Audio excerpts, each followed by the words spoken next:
Yes, ma'am. I'm just observing with this, what we just spoke about or what April just spoke about. It's clearly saying the Consumer Advisory Board here, and that was brushed over. I didn't hear anything about it. So just want to know more about our role,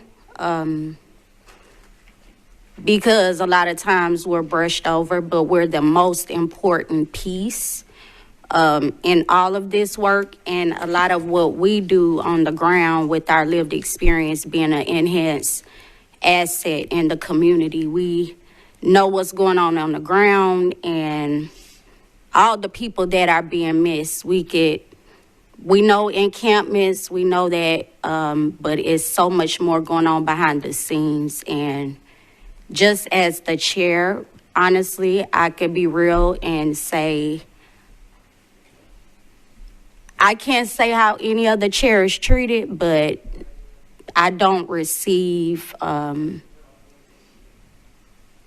I'm being treated equitably and heard. Or anytime you see this paperwork, you'll see how important the cab is.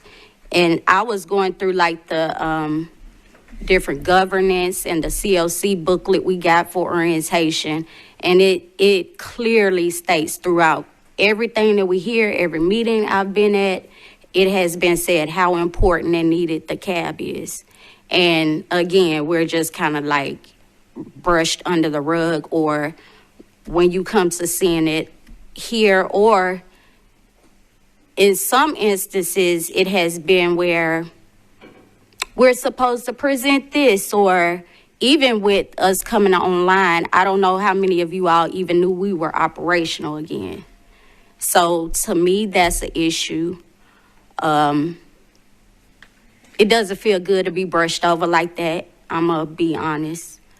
And the communication of what, in my role, I have access to or not. The transparency is not there.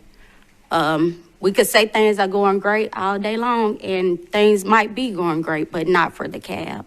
So I want to say that today, address it. I said it a year ago.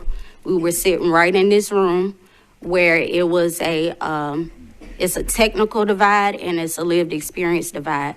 Bringing that together ends homelessness for me. And being heard and not being treated a type of way or anything. And I'm being very nice about what I'm saying right now without putting it out there what's going on. And like I heard earlier about grievance processes, that's something I asked about when I first got here as well. So I would like to have the same support as any other chair gets to operate properly, especially being the most important thing out there. It's a lot of the work that needs to be done in the community that we can be doing and we are willing to do, we have been begging to do. But what happens is you'll get some outside consultant, pay them, make sure they're paid, when the same cannot happen for us. And I do not think that is right. It is not equitable. It is not ethical. And I just wanted to make sure to say that. Thank you. Thank you, Kanitha. I do remember about this time when there was the concern was raised about CAB, and at that point, we did not have a chair. CAB was not meeting, and so that did happen. We are now, working to we have a designated staff person that will be working more closely with you all, and so we hear your concerns, and definitely, I know as a board chair, hey, I understand. I had a very rough first year. And so perhaps, yeah, so excuse me if I can relate. And I will say, that this year has been a year of more focus administratively and able to really begin to move some of those pieces. And so what I can offer is sincere apologies that was not a priority from day one.